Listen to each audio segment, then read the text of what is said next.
Bien, bienvenue à tout le monde pour ce deuxième atelier organisé dans le cadre du Printemps de la participation par la Fédération des acteurs de la solidarité. Très rapidement, ces différents ateliers, ils ont été pensés par le groupe d'appui national participation qui travaille sur les questions de participation au sein du siège de la fédération. Ça faisait longtemps qu'on travaillait sur un atelier, sur ces ateliers-là, voilà, qu'on voulait à l'origine mettre en place dans le cadre d'une journée en présentiel, mais voilà, les circonstances ont fait qu'on n'a pas pu tout à fait l'organiser comme ça. Et finalement, on est très content de pouvoir vous proposer à tous sur une semaine complète différents ateliers de réflexion sur les pratiques de participation. Sur l'atelier de cet après-midi, on va parler des pratiques numériques parce qu'effectivement, on a vu que c'était un sujet important qui avait notamment été mis en exergue par la crise qu'on a vécue et qu'on est toujours en train un petit peu de vivre. Cet atelier il sera animé par Sylvie Joliveau pour la Fédération des acteurs de la solidarité Bretagne. Et merci beaucoup à toi, Sylvie, d'avoir accepté d'animer ces différents temps de parole-là. Moi, je serai dans un rôle plutôt pour relayer éventuellement les questions que vous aurez de la salle et on espère qu'elles seront nombreuses ou en tout cas, vous avez deux possibilités d'intervention, soit de poser des questions directement via le chat, soit de lever la main dans la seconde partie des échanges, ce qui vous permettra de prendre la parole pour qu'on vous la passe si vous avez quelque chose plutôt de l'ordre du commentaire ou de l'intervention de quelques minutes à nous faire sur vous, les pratiques de participation qui mobilisent des outils numériques que vous avez pu avoir. Eh bien, écoute, si c'est bon pour toi, Sylvie, je te passe le micro pour introduire un peu ces échanges et voilà, nous parler un peu du contenu de cet atelier d'aujourd'hui. Bonjour à tous. Il y a un rayon de soleil là qui vient inaugurer cette visio.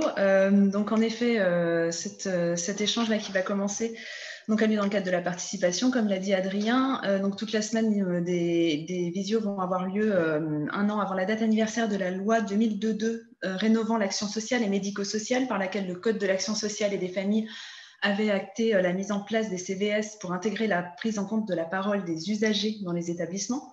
Le terme usager qui a d'ailleurs été remis en question depuis. Donc on a vu que depuis les années 2000, la participation des personnes concernées est devenue un sujet important. Il y a eu la création des conseils consultatifs des personnes accompagnées et accueillies, qui est devenu CRPA et CNPA. Les États généraux du travail social en 2015 ont fait la part belle à la question de la participation. Et puis, le plan de prévention et de lutte contre la pauvreté annonçait en 2018 un choc de la participation. Donc, c'est un vrai sujet d'actualité. Traditionnellement, quand on parle de participation dans ces contextes sociaux, on imagine une instance avec des personnes qui se réunissent physiquement pour porter leur parole. Dans l'atelier qui nous réunit cet après-midi, on va avoir pour objectif donc d'aborder ensemble le sujet du numérique à l'heure où la pandémie de Covid-19 a totalement perturbé les manières de s'organiser depuis un an. Donc, pour aborder ce sujet et répondre à notre problématique, qui est que retenir de certaines de ces initiatives en matière de numérique et en quoi ces outils peuvent-ils devenir des instruments pérennes au service de la participation, nous avons réuni 3 intervenants qui ont chacune et chacun développé une certaine expertise sur ce sujet, tant par choix que par nécessité de s'adapter. Donc, on a autour de la table Héloïse Gabadou, qui est chargée de mission pour l'entreprise sociale OSP, donc Open Source Politics, qui développe des plateformes numériques libres et en open source. Hélène Gallo, chargée de mission participation à la phase Bourgogne-Franche-Comté et qui à ce titre anime le CRPA de Bourgogne-Franche-Comté. Elle anime aussi des ateliers et des formations sur la participation et elle a porté une étude dans le cadre de la stratégie pauvreté qui est en cours de finalisation sur l'accès au numérique des personnes en situation de précarité. Et Samir El Mamdi, délégué du CRPA de la région Grand Est, qui a été pendant le confinement un des piliers d'un gros travail mené par le CNPA et les CRPA pour collecter la parole des personnes accompagnées qui étaient confinées et les mettre en ligne sur une plateforme numérique. Donc Samir était en charge de contacter ces personnes et de retranscrire en direct leurs témoignages. Donc pendant les 40 prochaines minutes, comme l'a dit Adrien, les intervenants vont pouvoir présenter leurs expériences respectives et s'exprimer sur le sujet. Les auditrices et les auditeurs, donc vous derrière vos ordinateurs ou vos téléphones, vous allez les écouter et vous pourrez poser des questions via le fil de discussion ou le chat. Si vous souhaitez intervenir et partager une expérience, vous pourrez lever la main et on pourra éventuellement vous donner la parole en sachant que le temps est limité. Mais en tout cas, sinon, ce sera par écrit. N'hésitez pas à poser des questions tout au long des témoignages que vous allez entendre et on recueillera ces questions pour les poser dans un second temps aux intervenants. Nous vous remercions encore pour votre présence à cet atelier et nous vous rappelons que la séance est enregistrée afin de permettre aux personnes qui n'ont pas pu assister à cet atelier de voir la rediffusion qui sera faite plus tard, certainement via une chaîne YouTube. Alors, pour démarrer dans le vif du sujet, donc une première question. Peut-être à Héloïse dans un premier temps, et puis les autres, voilà, à chaque question, tout le monde pourra s'exprimer, bien sûr. Hein. Donc, en quoi le Covid a impacté les pratiques de participation en rendant le numérique de plus en plus indispensable? Et comment vous êtes-vous adapté? Merci Sylvie. Je vais peut-être commencer déjà par vous remercier pour l'invitation. C'est un plaisir d'être là aujourd'hui avec vous, virtuellement, encore. Je vais peut-être aussi commencer par me présenter, effectivement. Donc, je travaille chez Open Source Politics, donc je suis chargée de mission, et chargée de mission, c'est un terme très, très vague. Je vais commencer par Open Source Politics pour ensuite recontextualiser. Open Source Politics, c'est une boîte qui a maintenant 5 ans. Notre rôle, et ça fait très pitch, mais c'est vraiment d'accompagner en tout cas les institutions publiques, les associations et parfois même les entreprises dans des démarches participatives. Donc, quand je parle de démarches participatives, et je pense que c'est important aussi pour cet atelier de définir un peu ce qu'on entend par participation. Nous, ce qu'on entend par démarche participative, en tout cas, c'est comment est-ce qu'on inclut dans le secteur public déjà les citoyens bien plus dans des décisions publiques, grâce notamment à des plateformes et grâce à un outil qu'on déploie qui s'appelle Decidim et qui est un logiciel libre, donc gratuit. Et comment est-ce qu'on, dans le secteur associatif, comment est-ce qu'on recrée en tout cas une dynamique de gouvernance interne via un engagement des bénéficiaires. Donc ça peut être des bénévoles, les volontaires, les salariés d'une association, dans des questions d'orientation stratégique, par exemple, d'une association, ou encore récemment un autre projet qu'on a pu faire de questions de feuille de route environnementale d'une association. Donc ça peut être très très large, mais c'est vraiment des questions en fait de comment est-ce que sur des questions très stratégiques et importantes, on peut inclure le maximum de personnes. Et ce qui fait que mon travail à l'intérieur de ça, c'est de poser la question déjà comment est-ce ne pas faire peur avec une plateforme, parce que ça fait peur et il faut l'adapter au public en face de nous, il faut connaître le public, donc il faut savoir aussi poser les bonnes questions à l'association et à l'institution publique, c'est-à-dire déjà pour quelle finalité est-ce que vous faites une démarche de participation? Est-ce qu'il y a un résultat, un livrable ou quelque chose de concret qui en ressort? Est-ce que l'organisation interne est prête à aussi avoir cette dynamique de participation? C'est oui, est-ce qu'il y a des ressources? Parce que c'est aussi important. Quel public est-ce qu'on a en face, etc., etc. Donc ça, c'est des questions qu'on pose en tant que chargé de mission.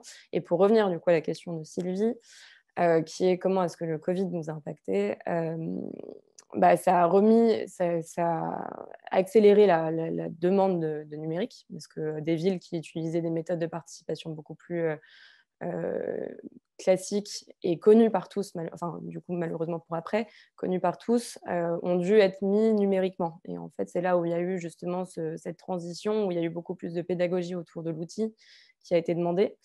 C'est aussi... D'ailleurs, si vous m'entendez mal, dites-le parce que je vois des commentaires dans le chat que le son n'est pas super. Donc, la question aussi, pardon, de comment est-ce que le Covid nous a impacté, c'est aussi cette question de comment est-ce qu'on définit une stratégie de mobilisation, donc comment est-ce qu'on mobilise les participants de manière à ce que le numérique ne fasse pas peur, que toutes les démarches participatives qui existaient avant soient amplifiées grâce à une plateforme et ne soient pas remplacées. Il y a eu bien sûr de plus en plus de demandes pour des plateformes, mais aussi des demandes de plus en plus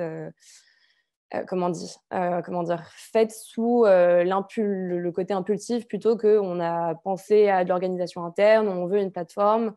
On s'est organisé on a organisé nos ressources pour accueillir des démarches participatives en ligne. Et ça, on a moins eu. Et donc ça, c'était intéressant de voir justement comment des associations ou des institutions publiques accueillaient une nouvelle plateforme, ou demandaient, la raison pour laquelle elles le demandaient en tout cas. Voilà, je ne sais pas si Sylvie, tu as besoin de plus d'informations. Merci, non, ça donne déjà des précisions sur votre point de vue à vous. Est-ce que, Hélène, tu veux prendre la parole maintenant pour décrire un petit peu ce qui s'est passé pour vous en Bourgogne-Franche-Comté? Oui, alors, merci. Je vous remercie également de m'avoir invité. Je suis ravie d'être là aussi.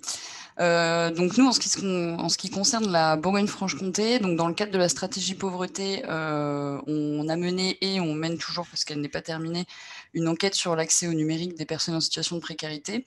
Cette enquête, elle s'est imposée un petit peu comme une évidence au vu du contexte finalement, puisqu'elle vient remplacer des événements en présentiel qui n'ont pas pu se tenir. Bien qu'elle soit pas tout à fait terminée, on a déjà plusieurs résultats nous qui font surface. Donc je vous passe tout l'aspect méthodologie d'enquête et tout ça parce que on n'a pas le temps.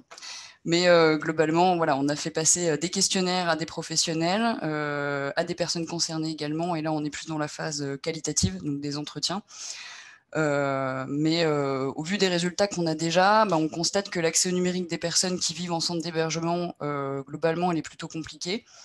Donc parmi nos réponses, on constate que les personnes, la plupart du temps, elles n'ont pas accès à la connexion Internet de la structure. Donc, ce qui peut s'expliquer finalement pour des raisons de sécurité du réseau, pour diverses raisons. Et que les structures sont aussi tout simplement parfois mal équipées. Et lorsqu'il y en a une, donc la salle informatique, elle est difficilement disponible. Donc salle informatique, ça c'est pour l'idéal, hein, mais souvent c'est un ordinateur dans une salle. Mais voilà, elle est difficilement accessible. Accéder à des outils du numérique est souvent conditionné par la présence d'un travailleur social ou en tout cas d'une personne de la structure. La principale difficulté que rencontrent les personnes accompagnées, ça concerne principalement les compétences autour des outils qui ne leur permettent pas en fait d'être autonomes sur ces outils-là pour réaliser des démarches administratives par exemple ou pour participer à des groupes de travail, pour faire de la participation. Et puis le fait de ne pas pratiquer finalement ne vient pas participer à faire en sorte qu'elles deviennent autonomes sur ces outils-là. Donc elles ont toutes les raisons de craindre un peu cet outil. Et puis en ce qui concerne les professionnels accompagnants, ils ont aussi des difficultés. Et puis la principale difficulté qu'on a vu apparaître dans l'enquête, ça ne concerne pas tout à fait les compétences à proprement parler, mais surtout un manque d'outils pour accompagner les personnes sur les outils du numérique. C'est-à-dire comment est-ce que je vais transmettre des compétences de manière pédagogique à des personnes, alors que moi-même, parfois, je peux être un petit peu en difficulté sur ces outils-là. Donc, comment est-ce que je vais passer d'une logique de faire pour à faire avec la personne, et puis finalement pour aboutir à une autonomie des personnes dans la réalisation de leurs démarches, mais pas que, parce que les outils du numérique, c'est au-delà de faire ces démarches administratives, c'est aussi les loisirs, la connaissance, la participation, c'est pour ça qu'on est là aujourd'hui. Et puis la participation numérique, finalement, c'est quelque chose qui questionne, puisque c'est à la fois un outil facilitateur pour plein de choses, et puis ça peut être aussi un petit peu excluant pour toutes les personnes qui ne le maîtrisent pas ou qui ne souhaitent pas l'utiliser, parce que il ne faut pas oublier que c'est pas obligatoire, on a aussi le droit de dire non. En tout cas, la condition sine qua non qui ressort dans le cadre du travail qu'on mène, c'est la formation et l'accompagnement sur ces outils. Donc un accompagnement et une formation adaptée, accessible aux personnes, dans l'idéal co-construite avec les personnes pour qu'elles répondent au maximum aux besoins, puis éviter des situations où on a des formations accessibles, puisque c'est des exemples que j'ai bien en tête, hein, des situations qui sont accessibles mais qui ne sont pas utilisées, enfin les personnes n'y vont pas, parce que ça ne répond pas vraiment à leurs besoins. En ce qui concerne le CRPA, donc le Conseil régional des personnes accueillies et accompagnées de Bourgogne-Franche-Comté, les outils du numérique, ils ont permis plusieurs choses, et puis de toute façon, ils ont été obligatoires, puisque c'était soit on s'adaptait, soit c'était la fin du CRPA, en tout cas pour le temps de l'épidémie. Donc tout d'abord, ça a permis de garder le lien avec les personnes. Avant de se mettre au travail, on a très vite, on a fait des petites visios qu'on a appelées, je sais plus, des visios bonne journée ou des visios discussions. Voilà, c'était une manière aussi de s'approprier un peu les outils. Donc chacun faisait un petit peu avec le matériel qu'il avait, donc téléphone, ordinateur, pour ceux qui en avaient un, voilà, comme on pouvait, quoi. Très vite, on a essayé, enfin, on a équipé nos délégués CRPA. d'ordinateurs reconditionnés, parce qu'on peut aussi acheter des ordinateurs reconditionnés, on n'est pas obligé d'avoir du neuf pour faire des trucs sur le numérique, enfin sur les outils numériques. Et donc voilà, sous réserve d'avoir des équipements, que ce soit un ordinateur ou un téléphone, donc des visios pour discuter, sans forcément avoir des objectifs de travail. Mais on a aussi fait des groupes de travail en visio, puis des visios plénières. Ça nous a permis aussi de faire des choses en commune avec le CRPA de Bretagne notamment, et le CRPA d'Auvergne-Rhône-Alpes. C'est des choses qui auraient été extrêmement compliquées à mettre en place si on avait voulu faire ça en présentiel, qui auraient demandé des moyens humains et financiers importants, à un tel point que si on en avait fait un, ça aurait déjà été pas mal. La visio nous permet notamment, là, nous, dans les prochains jours, d'organiser un événement de présentation du CRPA et plus globalement de la participation et de ce que c'est en visio, et un peu au dernier moment, puisque la visio, ça permet aussi de faire ça. Donc voilà, je pense que j'ai répondu à la question globalement. Ouais, je pense aussi. En tout cas, moi, ça me paraît clair. Et du coup, on va pouvoir laisser la parole à Samir qui va voilà, aussi nous décrire en quoi son expérience en tant que délégué CRPA a évolué au cours de cette crise sanitaire avec le numérique. Ton micro, Samir. J'ai pas vu. Excusez-moi. Oui, je disais oui, c'était très enrichissant de participer justement à ces récits de confinement. C'était très difficile aussi. Ça a permis de comprendre certaines difficultés que justement le tout numérique peut apporter, hein. Comme Hélène en parlait, il n'y a pas tout le monde qui a l'accès et la facilité d'utilisation d'un ordinateur ou des outils numériques d'aujourd'hui. Donc, c'est une réelle difficulté pour mobiliser du monde aujourd'hui. Et après, il y a des facilités dans le sens où ça aide quand même beaucoup à élargir son réseau. Quand on est en phase d'élargissement de son réseau professionnel ou associatif. En général, cette période, je trouve qu'elle a été quand même assez propice pour élargir et étendre un peu la voix des personnes accueillies et accompagnées au sein de certaines écoles du social qu'on n'aurait pas en temps normal, je pense, pu être aussi en proximité aussi facilement. Et donc, il y a des points positifs et il y a aussi, voilà, comme vous l'avez souligné, des gros points négatifs parce que ça ostracise une partie des gens qui n'ont pas les moyens, non seulement financiers et aussi intellectuels ou ludiques, hein. C'est pour ça que le recours à la formation, c'est très intéressant. Vouloir inclure des formations pour les personnes accompagnées qui souhaitent justement être intégrés dans la participation au sein des CRPA, des CNPA. Donc, c'est très important pour demain parce que je pense que on sera forcé à agir avec de plus en plus de numérique. Et c'est pas plus mal d'un sens. Pour des choses, c'est clair que c'est pas le top, hein. Pour les commissions, par exemple, c'est des choses que je trouve ça un peu déplorable. Même si on n'a pas le choix, on doit le faire avec. Moi, je trouve que le principe déjà des commissions en soi, quand on traite 36 dossiers, par exemple, comme je l'avais énuméré dans l'interview qu'il y a à mon sujet, 36 dossiers en 1 heure et demie, ça fait du 2 minutes par dossier environ. Donc, et c'était en présentiel. Donc, j'ai déjà trouvé ça très déshumanisant en soi quand c'était du présentiel. Donc, au numérique, c'est encore plus déshumanisant, j'ai l'impression. On a le sentiment qu'on peut moins prendre la parole comme on veut, c'est moins libre. Il faut lever la main, il faut qu'on puisse nous entendre, qu'on puisse nous donner la parole. Donc, c'est pas toujours évident pour avoir un discours fluide et défendre des idéaux haut et fort comme en présentiel. Et voilà, c'est important de le relever. Ça manque de peps dans les échanges à travers le numérique. C'est ce qui est un peu dommage, mais sinon, il y a quand même aussi des points positifs à garder et que de toute manière, l'évolution numérique fera qu'on n'aura pas le choix d'aller dans ce sens.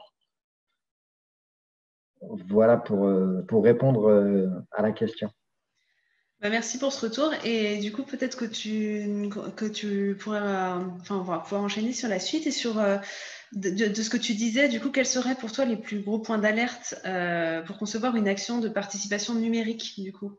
Des points d'alerte qui peuvent aussi être sur de la participation de manière générale, hein, le fait d'avoir pas trop d'informations à traiter à la fois, de veiller à ce que la parole de la personne puisse être prise en compte et que les personnes soient à l'aise, etc. Ça vaut pour le numérique comme dans la vraie vie, comme dans des réunions physiques.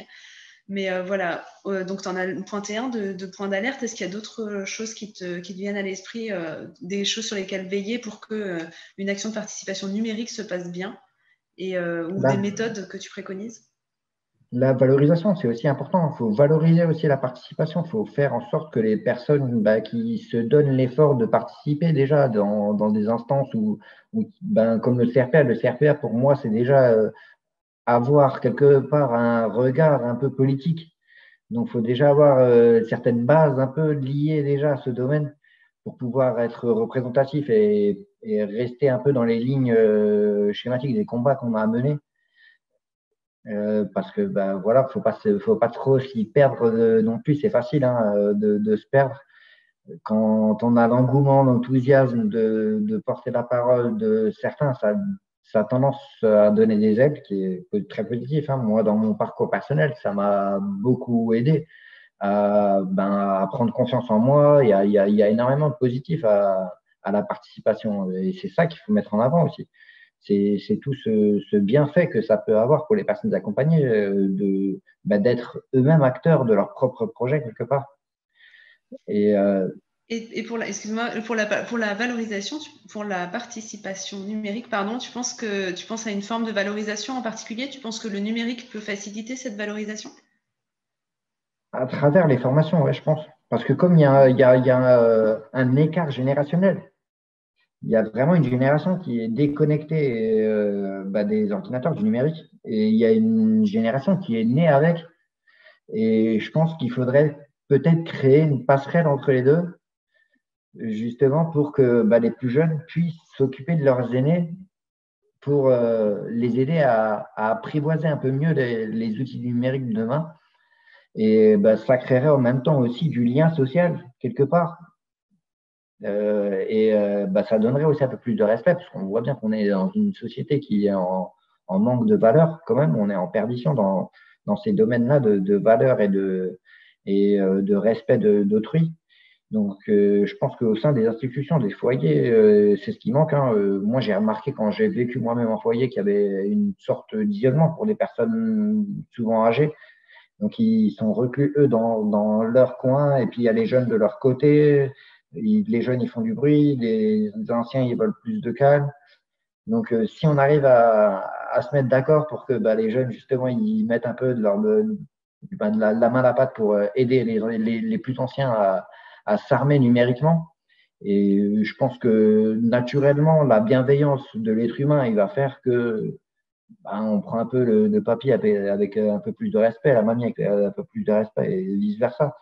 Les personnes un peu plus âgées, ils auront un regard un peu plus attendrissant envers les personnes peut-être qui aujourd'hui regardent d'un œil un peu plus péjoratif en disant voilà, si la personne a un foyer, c'est qu'elle a un passé trouble, c'est qu'il y a forcément de la délinquance ou des choses comme ça derrière, alors que pas forcément. Des fois, c'est des accidents de vie qui font que ça n'a rien à voir avec la délinquance. On est tous amenés à peut-être des fois connaître des moments difficiles dans sa vie. On ne sait pas à quelle échelle.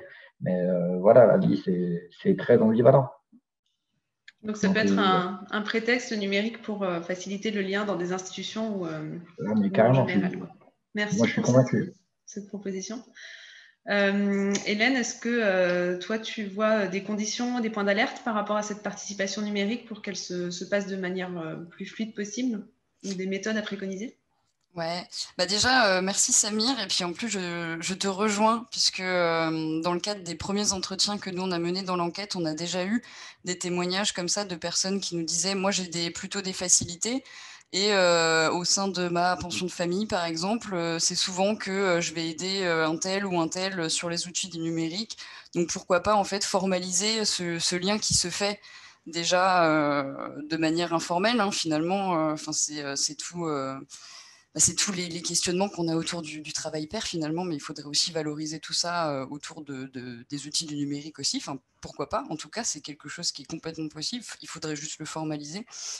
Et pour revenir du coup, nous, sur le CRPA Bourgogne-Franche-Comté, et au niveau des bonnes pratiques à avoir, nous, très vite, on a ressenti le besoin d'établir des règles de fonctionnement pour justement permettre que chacun puisse prendre la parole dans les meilleures conditions possibles. Alors, c'est jamais l'idéal, c'est jamais comme en présentiel, mais on va dire que c'est toujours mieux que rien. Et le CRPA Bourgogne-Franche-Comté, donc on avait déjà des règles de vie, mais du coup, on les a adaptées finalement à la visioconférence. Et on les répète systématiquement avant chaque groupe de travail, visio. Et finalement, au bout d'un moment, ça finit par rentrer. Puis même pour, en tout cas, les animatrices, hein, ça fait jamais de mal de s'entendre redire qu'il faut couper son micro, ne pas couper la parole, que quand on veut prendre la parole, on se signifie. En fait, c'est des règles qu'on applique déjà en présentiel, sauf qu'elles sont implicites et elles sont ancrées dans les comportements, donc on s'en rend moins compte. Mais là, il suffit juste de les rappeler finalement. De laisser la possibilité ou pas, pardon, je recommence ma phrase, de laisser la possibilité aux personnes de mettre ou non sa caméra, aussi expliquer que c'est pas une obligation, donc ça peut rassurer aussi, prendre le temps d'expliquer aux personnes l'outil qu'on utilise. Mine de rien, c'est pas hyper intuitif pour tout le monde, donc expliquer que voilà, Zoom ça se passe comme ça, que quand on enregistre ça se passe comme ça, que mettre son micro c'est comme ça, mettre sa caméra c'est comme ça, que dans le chat, vous pouvez l'utiliser, que les fautes d'orthographe, on s'en fout un peu. Donc voilà, essayez de vous l'approprier au mieux l'outil et généralement, voilà, ça fonctionne plutôt bien. On explique aussi que voilà, un événement en visio, c'est comme le présentiel, hein, donc il faut tenir ses engagements. On peut pas, une visio à 80, on peut pas.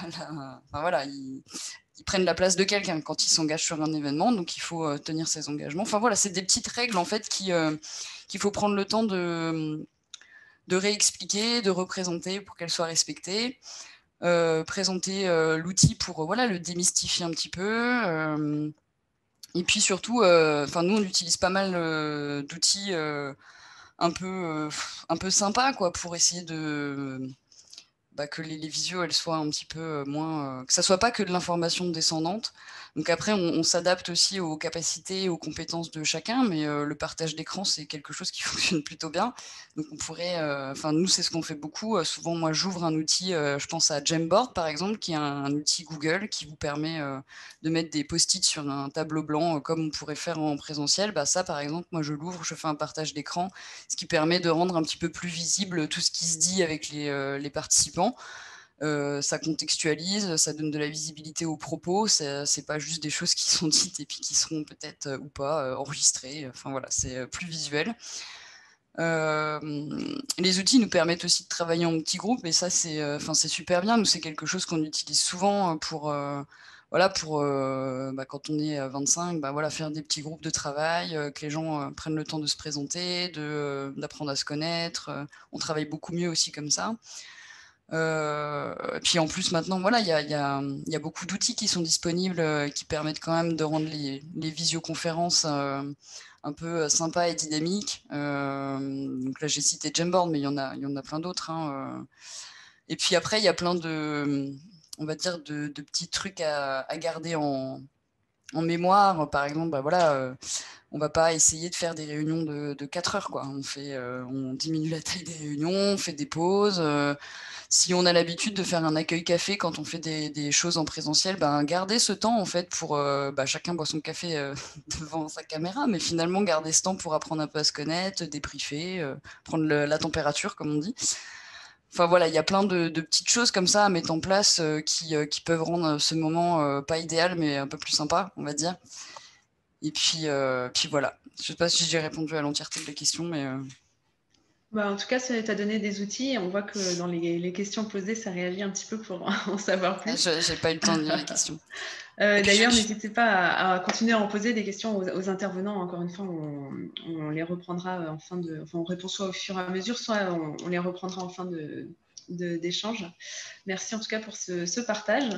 Héloïse, du côté de votre plateforme Open Source Politics, quels sont les points d'alerte et puis les méthodes privilégiées par rapport aux outils numériques? Alors, moi, effectivement, je vais revenir toujours à une question plus de démocratie participative, donc pas vraiment de participation quotidienne, mais vraiment quand on a un projet de démocratie participative ou de grosses démarches participatives au sein d'une association ou d'une institution publique, comment justement mobiliser les gens. En fait, moi, c'est plus une question de mobilisation, je pense, même si je rejoins entièrement Samir et Hélène sur plein de points, notamment les points de déshumanisation, les points de manque d'outils pour les familiariser à d'autres outils. Il nous manque plein de ressources et ça, c'est quelque chose qui a été flagrant pendant le premier confinement. C'était, en fait, nous, on est habitués depuis 5 ans à faire des formations à notre outil numérique, donc Decidim, notre plateforme, donc à la fois des formations sur comment administrer cet outil, mais comment aussi utiliser cet outil. Et avant le Covid, on passait une journée dans les bureaux de nos clients à s'asseoir devant leurs ordis, à leur montrer comment se créer un compte, à leur montrer comment administrer, leur demander calmement, leur faire des exercices. Et en fait, c'était bien plus humain, parce que c'est le mot, et que c'était beaucoup moins stressant, alors qu'une formation en ligne, déjà l'outil pour arriver sur la formation, c'est stressant. Ensuite, on leur explique pendant 1h30 notre outil et c'est très malheureusement, et on essaye d'améliorer ça, mais ça fait partie de ce qu'on essaye d'apprendre pendant le Covid, c'est toujours très magistral. Et en fait, c'est vraiment leur montrer comment utiliser un nouvel outil dont ils n'ont jamais entendu parler, à des fins nouvelles, puisque la démocratie participative au sein des associations, en fait, dans l'ADN d'une association, il y a de la participation, mais avant, c'était via des AG, des AGE, etc. Maintenant, il y a des nouvelles formes de participation qui sont beaucoup plus continues. Donc, c'est comment est-ce qu'on mobilise aussi des personnes sur le temps long. Et ça, c'est d'autres questions. Donc, pour répondre à ta question, Sylvie, il y a plusieurs moyens qu'on a vus et je peux donner quelques exemples. Donc, il y a le premier que j'ai eu en tête, c'est sur la valorisation, quand Samir parlait de valoriser les participants ou la participation. Il y a toujours la question de à quel moment est-ce qu'on fait rentrer les participants? Est-ce que c'est au moment de la participation, on leur pose une question ou on a besoin de leur avis? Ou est-ce que c'est même au moment de co-construire l'outil? Est-ce que c'est au moment de concevoir l'outil? Est-ce qu'on les intègre à ce moment-là? Et là, c'est très, très contextuel à moi parce qu'on ne parle pas de demander à tout le monde de redesigner Zoom, mais un outil comme Decidim, qui est une plateforme de participation, c'est justement poser la question de quelle méthode de participation est-ce que vous voudriez voir en ligne? Qu'est-ce que vous attendez quand vous êtes sur une plateforme? Qu'est-ce que vous attendez de voir? Est-ce que c'est de l'information? Est-ce que vous voulez participer en premier? Est-ce que c'est, quel type d'action est-ce qu'on peut leur demander en fait sur une plateforme? Et même visuellement, en fait, en termes d'accessibilité, en termes de texte, les textes qu'ils trouvent sur une plateforme de participation, est-ce que c'est lisible? Est-ce que c'est assez compréhensible pour vous? Est-ce que ça vous aide à participer? Etc. Donc ça, c'est vraiment la question de quand on déploie un outil, est-ce qu'on peut les amener vraiment au moment de concevoir l'outil même? Donc ça, c'était un peu Et ça permet en fait de valoriser le participant. Il y a aussi d'autres choses. Il y a aussi, donc ça, c'est vraiment sur l'aspect numéro 1, donc la première étape de quel outil on choisit. Sur plusieurs autres étapes, il y a quand on est en train de... je vais donner des exemples de villes. Donc, par exemple, là, en ce moment, on est en train de travailler avec New York. Et New York a commencé sa démarche participative, donc son budget participatif en plein Covid, plus élection présidentielle. Donc, c'était vraiment, excusez-moi pour le mot, mais un bordel. Et c'était... la question, c'était, en fait, notre public cible, c'est les jeunes, sauf que les jeunes sont à l'école pendant la journée. Donc, c'est compliqué aussi. Donc, est-ce qu'on doit... On ne peut pas faire quelque chose en présentiel puisque le Covid à New York était horrible, plus les élections qui étaient qui mettaient une ambiance assez compliquée dans la ville. Et donc, du coup, en fait, ils ont mis en place une sorte de fellowship, donc de bourse, pour les jeunes, pour que les jeunes puissent être eux-mêmes instigateurs de mouvements de participation et eux-mêmes puissent concevoir des stratégies de mobilisation. Donc, ça veut dire que, par exemple, si un jeune ne comprend pas le numérique, fait le choix aussi de ne pas utiliser du numérique, etc., et a besoin d'aide, il y avait des séances de tutoriels en fait, pour les aider à participer. Donc, c'est ce qu'on disait tout à l'heure de pair à pair, de l'aide pair à pair. C'est typiquement aider entre jeunes ou entre publics à participer. Ensuite, c'est les questions d'inclusion numérique. Donc, par exemple, on a travaillé avec Emmaüs Solidarité que vous connaissez sur leurs orientations stratégiques. Donc ça, c'était juste avant le Covid. Et le public, c'était des personnes accompagnées. Donc, c'est des personnes à qui on ne peut pas demander d'aller sur une plateforme ou alors c'est très compliqué. Il faut vraiment avoir un temps, en tout cas, il faut avoir un temps de familiarisation aux outils numériques. En l'occurrence, on a eu un atelier à l'époque en présentiel où on se détachait totalement de l'outil numérique et on leur disait, OK, bon, bah, finalement, le but, ce n'est pas que vous soyez sur la plateforme vraiment, c'est que vous puissiez partager votre idée et que vous puissiez participer, être inclus dans le processus d'orientation stratégique d'Emmaüs. Ce qui a fait qu'en fait, on a accueilli, on a inclus les idées de certaines personnes via justement une méthodologie où en fait, on recueille les idées et on les centralise, mais ensuite, les personnes, plus calmement chez elles, peuvent se créer un compte, peuvent comprendre quel est l'outil, etc. Donc, surtout dans des événements, il ne faut pas créer le stress et créer le vous devez le faire maintenant, vous devez maintenant vous créer un compte parce que ça ne marche pas, ça fait peur. Donc, il faut leur dire que vous pouvez aussi revenir plus tard à cette plateforme, etc. Dernier exemple, c'est récemment avec la MGEN, donc la Mutuelle pour l'éducation nationale, où même si le profil, bon, c'est une mutuelle, donc c'est un peu plus... ils avaient en l'occurrence des ressources pour le projet. Il y a eu une des idées était assez intéressante, c'était d'avoir un réseau de pionniers et d'ambassadeurs. Et en fait, de dire que toute mobilisation, toute participation va être d'abord testée avec des pionniers, des ambassadeurs, et ensuite, on demandera aux participants. Donc, ça permettait vraiment d'avoir un retour une semaine avant, il me semble, à chaque étape de la démarche participative pour voir si en fait c'était accessible, etc., etc. Voilà, je pense que c'est tout. Mon dernier point, pardon, c'est mais ça c'est un peu, ça implique de toute façon ce point-là, c'est de prévoir justement l'organisation interne pour le faire. Donc de créer des réseaux de pair à pair, de créer des réseaux d'ambassadeurs aussi. Les personnes les plus à l'aise forment des personnes les moins à l'aise. Et effectivement, surtout valoriser la participation, ce que disait Samir tout à l'heure, de dire que en fait, vous participez pour quelque chose, et ça c'est important justement dans le cadrage de la démarche participative avant, de se dire, OK, ben, en fait, ce n'est pas une carte à brûler de demander à participer aux gens. S'ils participent, c'est que ça vaut le coup et qu'on a quelque chose à leur donner aussi ensuite. Parce que s'il n'y a pas de suite, pour le coup, les gens participeront qu'une fois, quoi. Voilà. Désolée, c'est un peu négatif comme Non, mais c'est important de lever les alertes aussi sur ce sujet-là.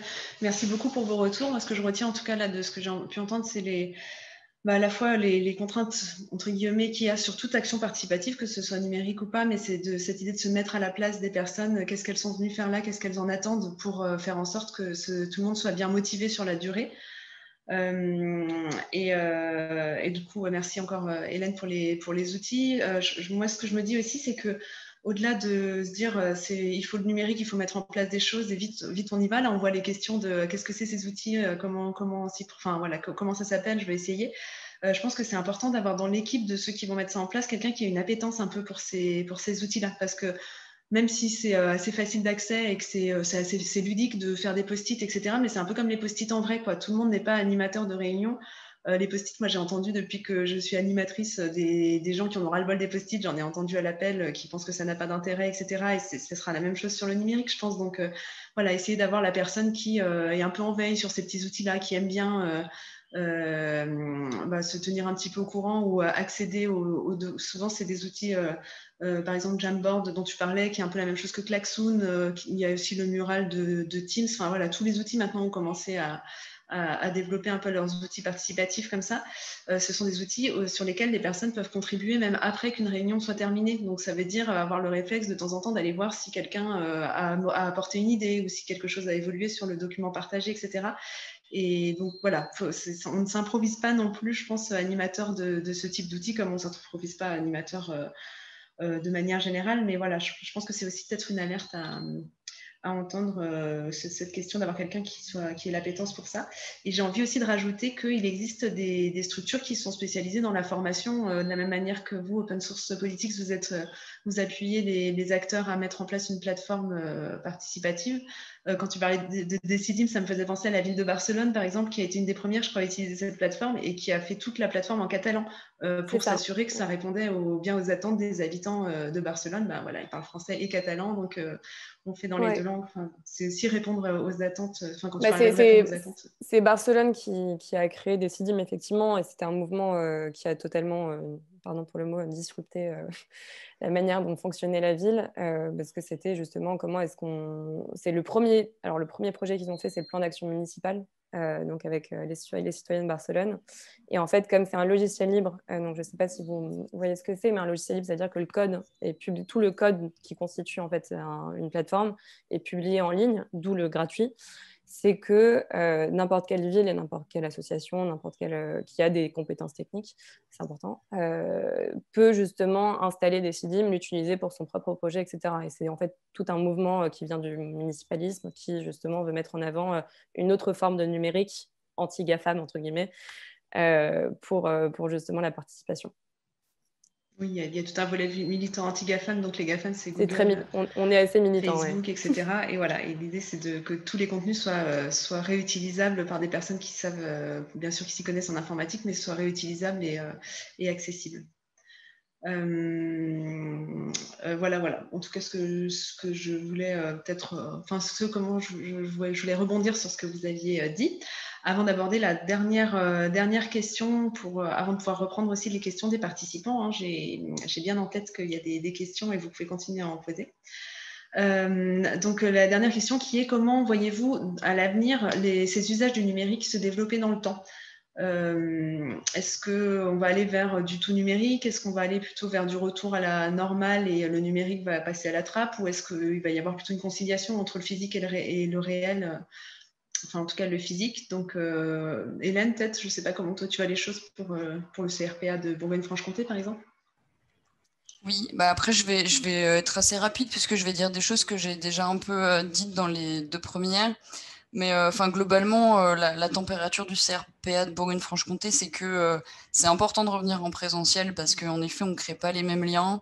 Avoir des personnes qui participent, c'est aussi important d'avoir ces moments un peu conviviaux qu'on attend tous. La participation, c'est aussi pas que du travail, mais c'est aussi des moments un peu conviviaux où on apprend à se connaître et on échange les uns avec les autres. Et c'est comme ça aussi qu'on avance et que l'expérience de chacun est source de plein de bonnes choses finalement. Mais il y a aussi ce truc de se dire ça serait bien que ça perdure aussi et que ça reste. En fait, il faut un bon équilibre entre les deux. Moi, je pense que ce qui va rester, en tout cas nous pour le CRPA Bourgogne-Franche-Comté, c'est un peu un mix des deux. C'est-à-dire, pourquoi pas un coup présentiel, un coup visio, refaire des plénières CRPA en présentiel comme on le faisait, mais garder ce réflexe de se dire, pourquoi pas la faire en visio si ça nous demande un peu moins de moyens logistiques, un petit peu moins d'organisation. Alors c'est sûr qu'au début, c'était pas simple parce que finalement, au début, ça nous a demandé beaucoup de temps. Et je pense que je suis pas la seule animatrice de CRP à dire ça, mais beaucoup de temps pour s'adapter, pour accompagner les personnes sur ces outils-là et tout ça. Mais maintenant que c'est un peu mis en route, on se rend compte que c'est quand même assez facilitant pour plein de choses. Ça nous permet d'organiser des choses un petit peu au dernier moment, entre guillemets, sans avoir à se demander comment est-ce qu'on va faire pour faire venir les gens. Donc voilà, moi je dirais que c'est important de garder les bonnes pratiques qu'on a pu mettre en place avec cette crise, de garder un peu le positif finalement, et puis de les développer. Donc moi, les délégués CRPA de Bourgogne-Franche-Comté vont avoir une formation là de 2 jours sur les outils du numérique, le BABA finalement, avec une intercession où ils pourront s'entraîner, revenir avec des questions. Enfin, tout ça, c'est des choses qui devraient être faites tous les ans, en fait, un peu comme, ça devrait être un peu un automatisme de se dire, on va former les gens sur le numérique parce que finalement, ça fait vraiment partie entièrement de notre quotidien maintenant. Déjà avant, mais là encore plus. Donc la formation et puis voilà, garder ces bonnes pratiques qu'on a de se dire, pourquoi pas cet événement, le faire en visio tout en gardant en tête que voilà, ça veut dire aussi qu'on met peut-être de côté certaines personnes, mais en même temps le présentiel aussi. Je pense surtout aux personnes qui ont des enfants et qui parfois s'interdisent de venir en présentiel parce que pour la garde d'enfants, c'est compliqué, etc. Malheureusement, c'est encore beaucoup des femmes, donc ça interroge aussi sur la participation des femmes qui est déjà compliquée, mais là encore plus, puisque du coup, c'est encore beaucoup elles qui gardent les enfants et du coup, qui s'interdisent de venir. La visio permet de les inclure dans le processus de participation, puisque voilà, elles peuvent avoir leurs enfants avec elles sans problème. Donc voilà. Merci Hélène pour cette synthèse. Donc plutôt mix présentiel et numérique. Et garder le meilleur de ce confinement, enfin de cette période en tout cas. Samir, de ton côté, comment tu vois les choses se développer Écoutez, je vois pareil un peu dans le mix, c'est-à-dire plutôt organiser les copiles qui sont, on va dire, moins importants. C'est plus facile aujourd'hui de travailler avec le numérique pour justement pour faire les copiles, ça limite les coûts quand même de transport et organiser quand même les plénières en physique parce que il y a quand même quelque chose qui se crée qui est pas pareil dans le physique que dans le numérique, surtout lors des plénières. Il y a vraiment une interactivité naturelle et je sais pas, une sorte d'alchimie comme ça. Il y a du lien qui se crée. Souvent, il y a des gens aussi qui ne sont pas français et qui ne parlent pas forcément bien français. Donc, vous imaginez avec un outil numérique en plus. Donc, il faut lui mettre Google Traduction en plus. Ou, vous voyez, ça va pas être le top. Tandis que quand on est en physique, quand même, on peut s'arranger différemment. Quand il y a certaines personnes qui parlent plusieurs langues, peuvent servir de traducteur tout de suite, même si c'est à voix basse, comme ça dérange personne. Tandis que je vois mal comment on peut faire la même chose en visio. Et voilà, donc ce modèle-là, oui, de faire un peu avec les deux, je pense que c'est très important, mais tout en favorisant quand même le lien. Hein. Faut garder le lien humain, c'est très important. Je fais une petite traduction justement pour ceux qui seraient peut-être moins familiers des CRPA, mais les copiles, ce sont les réunions préparatoires des plénières. En fait, le CRPA, qui est cadré par un décret de 2016, prévoit qu'il y ait 4 plénières avec des personnes accompagnées des travailleurs sociaux par an et par région. Et pour organiser ces plénières, nous avons des délégués, puis éventuellement des partenaires qui se réunissent en copile, en comité de pilotage pour les préparer. Et sur des régions comme la région Grand Est, Bourgogne-Franche-Comté, nous en Bretagne, on est mieux lotis, mais c'est vrai que s'il y a des délégués des 4 coins des grandes régions, ça fait des déplacements et de la logistique assez importante. Donc c'est vrai que de les faire en numérique, ça peut effectivement être un gain au moins de ce côté-là, quoi. Merci Samir en tout cas. Héloïse, de ton côté, comment tu verrais la suite? Oui, alors sur le secteur un peu de démocratie participative, la question c'est plutôt est-ce que ça va revenir en fait? Parce qu'avant le Covid, il y avait une articulation en présentiel et digital qui était assez saine dans le sens où le présentiel, c'était pour les temps un peu synchrones, les temps ponctuels, où on avait des ateliers où justement on pouvait recueillir des idées, augmenter la participation, présenter les plateformes de participation, etc. Et la plateforme en elle-même représentait les temps continus. Donc c'était vraiment, en fait, si on ratait un atelier en présentiel, on pouvait retourner le soir même sur la plateforme, avoir toutes les informations et le compte-rendu de cet atelier et quand même pouvoir participer en ligne. Et en fait, ça me fait penser à un atelier qu'on avait eu justement avec des personnes accompagnées avec Emmaüs, où il y avait, sur la question en plus de Hélène qui disait que pas tout le monde peut participer en présentiel non plus, parce que ça fait peur déjà, même en visio, hein, ça fait peur de parler, ça fait peur de s'imposer, de donner sa parole, etc. Et qu'en fait, à la fin de cette réunion, il y avait quelqu'un qui était venu nous voir justement et qui nous a dit merci de nous donner en fait une autre méthode de participer qui est écrite et qui va quand même être prise en compte dans les résultats de l'AG. Et en fait, c'était un peu c'était cette relation qu'il y avait, cette articulation entre le présentiel et le digital qu'il y avait avant. Ensuite, il y a eu toute cette période de Covid jusqu'à maintenant où tout était en 100% digital, ce qui fait que il y avait aussi moins d'interaction dans les temps synchrones, enfin, les temps ponctuels de conversation. Mais il y a eu d'autres méthodes qui sont à garder, donc typiquement d'aide de pair à pair, des tutoriels en ligne pour aider à participer. Encore une fois, des personnes plus à l'aise avec le numérique qui se mettent en avant et qui disent on vous accompagne et on vous aide. Ça, c'est quelque chose qui a été reflété à cause du Covid. Il y a eu une accélération du numérique, donc aussi des questions d'inclusion numérique. Et donc, du coup, tout le réseau d'inclusion numérique en France est un peu mobilisé sur maintenant qu'on est sur du 100% digital, numérique, j'aime pas le mot digital, comment est-ce que justement on crée des bonnes pratiques et on les garde. Et en fait, c'est, comme disait Hélène, c'est un peu ça qu'il ne faut pas oublier. On a développé justement des bonnes pratiques pour avoir conscience des difficultés de l'un et l'autre. Donc, il ne faut pas garder cette un peu je me mets à la place de l'autre quand on aura d'autres temps numériques pour les prochaines fois. Mais je pense que c'est un mix aussi. Je pense que de toute façon, on sait tous que c'est un mix parce que ça, il va y avoir, on va avoir les deux, la participation. Après, je pense que je suis très biaisée par mon secteur, mais nous, c'est très évident qu'il y aura un mix de toute façon et qu'on va faire plus de temps. Les temps les plus pratiques à faire en visio vont être faits en visio et les temps les plus on sait que c'est simple d'être en personne et qu'on peut avoir une meilleure discussion en personne, on les fera en personne, je pense. Les formations notamment. Gros truc. Ok, merci beaucoup pour ces retours. Donc, dans tous les cas, on est plutôt vers du mix et à adapter en fonction de ce qui paraît le plus pertinent et de ce que j'ai compris aussi, le plus pertinent à tous les niveaux, pas uniquement pour celui qui organise la réunion, mais de bien prendre en compte aussi l'avis des autres personnes qui contribuent à animer cette réunion et puis éventuellement des usagers aussi.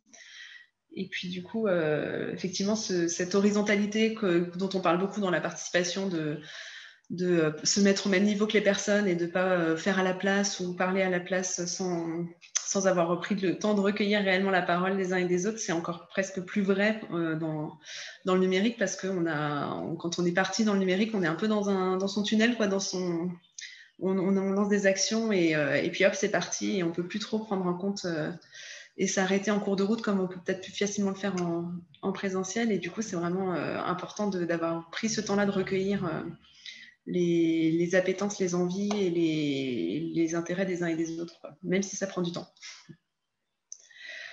Voilà, moi j'ai fait le tour de mes questions. Merci beaucoup. Je vais peut-être repasser la parole à Adrien pour faire un peu peut-être une synthèse des questions qui ont pu être posées dans le chat. Alors oui, il y a eu quelques questions qui sont arrivées. Je vous invite vraiment à soit reposer des questions via le chat, soit éventuellement, si vous aussi, vous avez des pratiques d'usage d'outils numériques qui peuvent aller de WhatsApp à des choses un peu plus développées. Si vous aussi, vous avez des pratiques, vous avez la possibilité de lever la main pour qu'en 1 ou 2 minutes, vous puissiez nous faire part un peu de votre expérience là-dessus. En attendant, il y a quelques questions qu'on va prendre un peu à la volée parce que c'est des questions un peu de précision sur les différentes interventions qu'il y a eu. Il y en a une première qui peut être, je pense, soit adressée à Hélène et aussi à Héloïse aussi. C'est justement, du coup, soit dans le cadre de la démarche d'études que vous avez menée, soit dans le cadre de votre démarche. Louise, est-ce qu'il y a une trace un peu globale finalement de ces démarches de participation numérique qui peut être accessible aux participants pour, d'une certaine manière, un peu capitaliser là-dessus? Et puis, du coup, une deuxième question qui serait aussi pour Héloïse, un peu sur, du point de vue d'une association, d'un chef de service, si je veux moi aussi mettre en place une démarche de concertation avec les personnes concernées et avec les personnes du coup, qui de fait seraient aussi concertées, je veux mettre en place une démarche de ce type-là. Un peu, c'est quoi les quelques petites questions à se poser en amont? Et puis ensuite, on passera aux autres questions aussi. Donc, peut-être commencer par Hélène rapidement, si tu as des éléments sur où est-ce qu'on peut avoir accès un peu à des résultats autour de ce type de démarche-là, puis ensuite Héloïse. Oui. Alors, en ce qui concerne l'enquête, c'est ça, si j'ai bien compris la question. Voilà, pour l'instant, nulle part, puisqu'elle n'est pas finie. Mais en tout cas, dès que l'enquête elle sera finalisée, on aura, nous, un livrable. Elle ne va pas rester entre nos 4 murs, ce serait complètement inutile, où on va donner déjà des premières pistes un peu de bonnes actions qui ont été révélées par les entretiens qu'on aurait pu avoir, enfin qu'on aura d'ailleurs, parce qu'on n'a pas fini. Mais voilà, le rapport des résultats final, il sera largement accessible et diffusé à l'ensemble, nous, de notre réseau, et puis aussi, du coup, à l'ensemble des autres chargés de mission aussi, pour qu'elles puissent le faire circuler dans leur région. C'est tout le principe, quoi. Merci. On peut peut-être continuer avec vous à Open Source Politique avant de passer aux autres questions. Oui, alors... donc, première question, est-ce qu'on peut suivre ces démarches? Alors, il y en a qui sont internes, donc qui ne sont pas publiées, notamment Emmaüs Solidarité et la MGEN. Mais il y a des pages références sur notre site que vous pouvez voir où il y a justement un peu une description, enfin un résumé de la démarche, l'accompagnement qui a été fait aussi par nous et en fait tout le travail qu'ils ont fait sur comment articuler justement comment en fait construire toute une démarche d'orientation stratégique avec une plateforme, sachant que la culture n'était pas du tout prête à ça. Avant de commencer. Donc, je me rappelle de Bruno Morel, le président d'Emmaüs Solidarité, qui disait qu'il était totalement contre une plateforme et que jamais il verrait une plateforme chez Emmaüs Solidarité. Et aujourd'hui, il est à tous nos événements pour parler de la plateforme. Donc c'est juste, en fait, c'est vraiment... il y a aussi un côté, sur la page référence, je pense qu'il y a quand même pas mal de détails sur ça. La MGN, comme c'est toujours en cours, ça va être publié, je pense, là... il y aura aussi une page référence publiée d'ici la fin du mois. Sur New York, la plateforme est publique, donc vous pouvez voir tout ce qui est fait. Je peux la partager en même temps. Et un peu tout le processus. Donc c'est en anglais, par contre. Mais pour nos pairs bilingues, si vous voulez y aller, vous pouvez avoir des informations. Alors, je vous l'envoie en même temps. Est-ce que... Ouais, c'est bon. Je l'ai envoyé... Ah non. Oui, c'est bon. Ok. Et je ne sais plus s'il y en avait une autre que j'ai mentionnée, mais en tout cas, oui, bon, sur notre site, en tout cas, vous pouvez trouver tout ça. Et si vous avez besoin de détails encore plus précis, nous, c'est avec plaisir. Vous avez mon nom et mon prénom. Vous pouvez je ne fais pas d'autopromotion, mais vous pouvez me contacter sur LinkedIn si vous voulez avoir plus de détails. Voilà, deuxième question, c'était, pardon Adrien, c'était quoi la deuxième question? Voilà, je suis plutôt du point de vue d'un directeur ou d'un chef de service. J'ai un projet éventuellement structurant sur lequel je veux mettre en place une forme de concertation des personnes concernées. Voilà, quelles sont un peu les questions à se poser avant d'aller vers ça. Ok, bah déjà, première question, c'est est-ce que j'en ai vraiment besoin? Dans le sens où est-ce qu'aujourd'hui les méthodes de participation qui marchent actuellement sont suffisantes? Est-ce qu'elles s'adaptent bien à mes participants ou est-ce qu'il manque vraiment quelque chose qui serait là pour centraliser un peu l'information? Parce qu'en fait, le besoin, quand on a des associations qui viennent nous voir, le besoin, c'est vraiment plus d'avoir un seul endroit de centralisation d'information et un seul endroit de centralisation de la participation. Et en fait, parce qu'ils ont vu que pendant le Covid, ils ont multiplié un peu le nombre d'outils qu'ils ont déployés, qui ont déployés pour faire des groupes de travail, pour faire des préparations de réunions, etc. Et en général, des grosses questions de participation dans la boîte. Donc, il y a eu vraiment des grosses questions pendant le Covid d'orientation stratégique, de où on en est où, comment est-ce qu'on réadapte un plan stratégique qu'on avait déjà établi avant le Covid pour la suite du Covid. Donc, il y a eu des grosses questions comme ça qui se sont posées. Et en fait, c'est là où Decidim prend de la valeur, la plateforme qu'on déploie, c'est que c'est pas un outil qui va remplacer de l'instantané. C'est pas un WhatsApp, c'est pas un Klaxoon, c'est pas du quotidien. C'est pas un Google Docs, c'est pas tout ça. C'est vraiment un outil qui est là pour fédérer toute une communauté autour d'une plateforme pour de la participation sur un projet assez large. Même si vous pouvez l'utiliser pour du quotidien, donc c'est-à-dire quand vous êtes sur un projet très large d'orientation stratégique, vous allez de toute façon avoir des réunions que vous allez vouloir documenter qui sont en lien avec cette thématique large. Donc, si on est sur des questions d'orientation stratégique, vous allez avoir des réunions qui vont en parler. Et donc ça, c'est la première question, c'est si j'en ai besoin, si le besoin se valide, pour quel projet est-ce que j'ai envie de le faire? Est-ce que c'est et sur quel calendrier?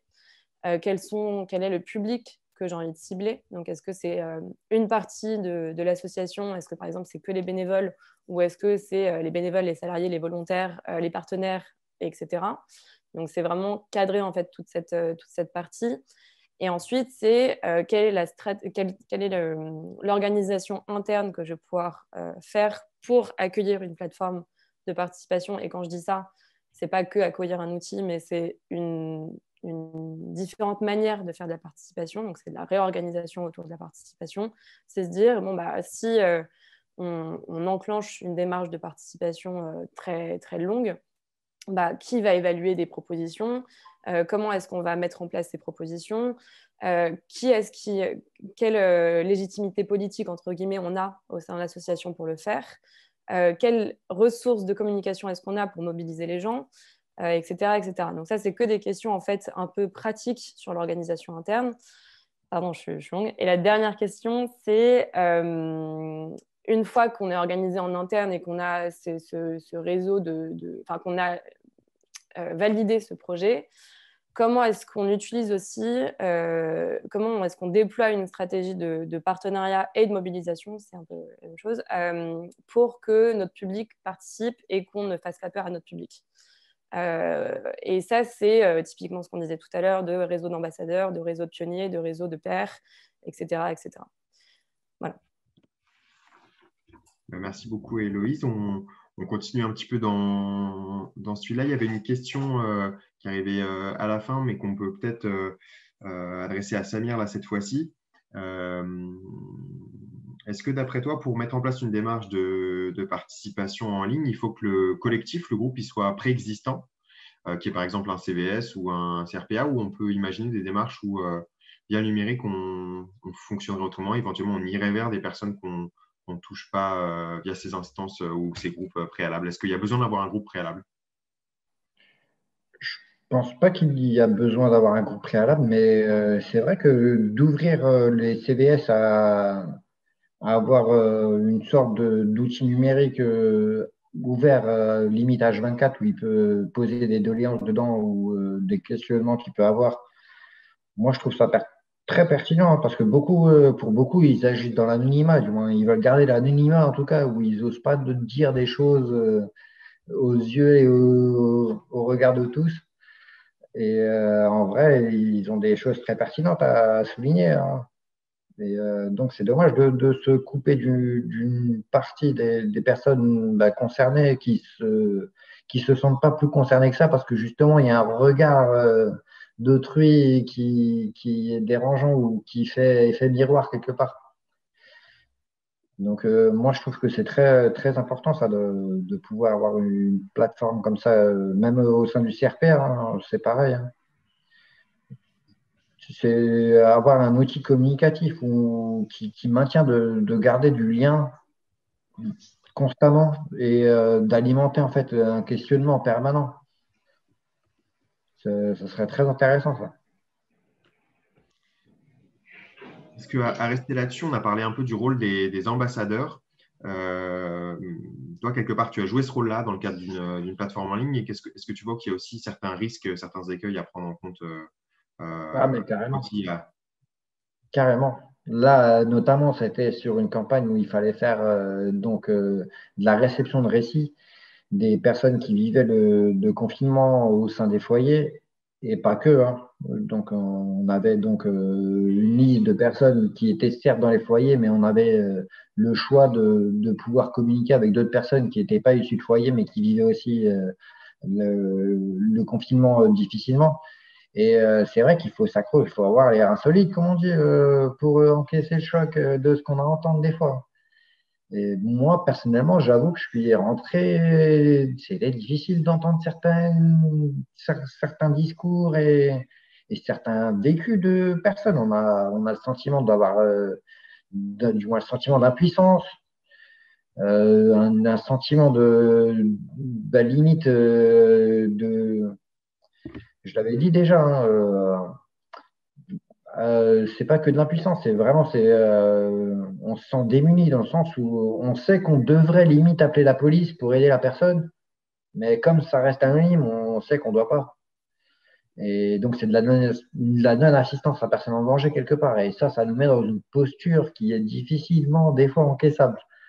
C'est des choses sur lesquelles il faut travailler comme ça, où il ne faut pas que, en tant que père, on se retrouve, nous, dans des situations, des fois périlleuses pour notre santé mentale, hein, ne serait-ce que pour elle.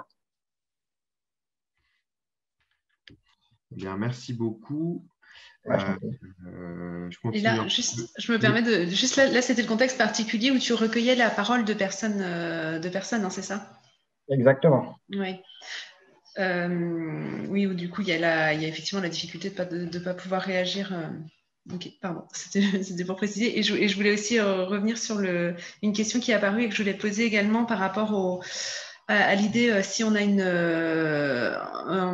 par exemple un fil de discussion WhatsApp au lieu d'avoir un CVS, c'est-à-dire des personnes qui peuvent faire des remarques, contribuer au CVS sans forcément qu'il y ait de réunions physiques organisées. Est-ce que ça risque pas de donner lieu à des propos malveillants ou à des messages négatifs ou des choses, et puis une implication qui serait uniquement coup par message dans l'anonymat, ce qui est d'un côté confortable et en même temps peut amener des comportements irrespectueux. Je pense qu'il y a une notion de médiation, en tout cas de modération à prévoir dans ces cas-là, et puis peut-être laisser aussi les intervenants répondre à ça, mais la question du mix qui a été adoptée dans vos prévisions un petit peu pour l'avenir, de se dire que c'est pas parce que un CVS a un fil de discussion WhatsApp ou un lieu, une plateforme sur laquelle les habitants d'un CHRS peuvent faire des préconisations pour contribuer au CVS, ça ne veut pas dire qu'il n'y a pas de réunion physique où les gens peuvent débattre entre eux et puis voilà, parler quoi. Exactement. Et puis, en même temps, les trucs WhatsApp, comme vous parlez, ça permet, si maintenant il y a des modérateurs des deux camps, hein, parce qu'il faut bien prendre en considération qu'il faut un modérateur, que ce soit des personnes concernées et bien sûr des travailleurs pro. S'il y a un modérateur dans les deux camps, forcément, la modération va faire que on va pouvoir trouver un terrain d'entente entre des choses qui sont à dire, des choses qui ne sont pas à dire, un langage même. Après, il faudrait même, je dirais, limite respecter une charte pour pouvoir intégrer le groupe de chat, pour justement respecter quand même un minimum de respect pour autrui, ne pas dire des choses insolentes, ne pas manquer de respect. Voilà, avoir une charte commune, quoi, de minimum syndical pour se respecter en tant qu'être humain normal. Donc ça veut dire en termes d'organisation interne d'avoir un animateur de CVS qui accepte ce rôle-là de modérateur d'un fil de discussion, alors que c'est pas forcément son travail initial ou son profil que de pouvoir faire ça, ou alors de mettre un binôme effectivement de deux modérateurs, personne accompagnée et travailleur social. Ça c'est encore une autre forme de réorganisation interne, hein, ça a été souvent évoqué là dans cet échange, mais ces outils-là nécessitent de repenser vraiment comment on s'organise. Et Je suis d'accord. pour ajouter sur l'idée, justement, sur la question des messages négatifs, comme il est courant sur les réseaux sociaux, je suis en train de citer la question. Nous, ce qu'on préconise en général, déjà, c'est pas du tout la même chose sur une plateforme de participation, quelle qu'elle soit, donc que ce soit Decidim ou autre. C'est pas la même chose que les réseaux sociaux. Les réseaux sociaux, c'est un sentiment d'instantanéité où c'est chacun se bat, chacun cherche les extrêmes et chacun cherche à provoquer en fait. C'est de base, l'approche n'est pas la même, mais ça nous arrive, je pense que sur une plateforme nationale, voire européenne, on a peut-être sur une plateforme nationale, on a peut-être 5 propositions un peu haineuses par consultation. Donc par 3-4 mois. Et en fait, ce qui se passe en général, c'est qu'on préconise justement de faire une charte de la participation avant et d'établir en fait tous les critères de pourquoi, qu'est-ce qu'un message qu'on modérerait. Et ensuite avoir justement, même pas une équipe de modérateurs, mais avoir la même personne qui est en charge de la plateforme, qui regarde justement un peu tous les commentaires et les propositions, et regarde s'il y a des choses vraiment qui sont un peu haineuses. Mais c'est très rare. Parce qu'encore une fois, je pense que l'approche est différente. Là, en l'occurrence, on vient de lancer la plateforme sur l'avenir de l'Europe, qui est quand même un projet assez énorme qui amène beaucoup de tensions, notamment sur des sujets de migration. Et on a une équipe, pour le coup, en interne, mais qui a été mandatée par la Commission européenne pour modérer justement cette plateforme, parce que pour le coup, comme c'est des sujets très, très, très contentieux, il y a effectivement des commentaires un peu haineux, quoi. Mais encore une fois, il faut avoir établi avant les critères, la charte de participation, de modération, etc. Comme en présentiel, finalement. Voilà. Pour que On ça en se passe revient, bien. Exactement, ouais. Exactement. Établir des règles de vie. Et puis, de toute façon, après, on s'en remet aussi un peu à la responsabilité de chacun. Hein. Si on tombe sur une personne qui a des propos haineux, discriminants, sexistes, xénophobes, et j'en passe, si l'information passe pas une fois, on peut aussi prendre cette liberté de dire bon, bah, excuse-nous, mais c'est fini, quoi. Enfin, voilà. Il y a aussi, faut aussi mettre les règles du jeu. Faut qu'elles soient claires dès le début. Tout à fait. Quelques petites questions complémentaires, peut-être justement, Hélène, tu as une certaine connaissance de ces outils-là. Il y a une demande assez directe sur des outils qui permettent de mettre en place des formes de vote à distance. Là, comme ça, je dirais Klaxoon, moi, parce que je sais que c'est un outil qui permet de voter. Après, Doodle aussi, c'est un outil en ligne qui permet voilà, c'est pour des dates, mais enfin, faut voter pour des dates aussi. Mais Google Form, je pense, ça reste le plus, qui est pas mal utilisé aussi. Hein. Ça permet de faire des questionnaires, donc en soi de voter. Nous, c'est quelque chose qu'on utilise régulièrement quand on a besoin d'être fixé sur quelque chose, le choix de quelque chose.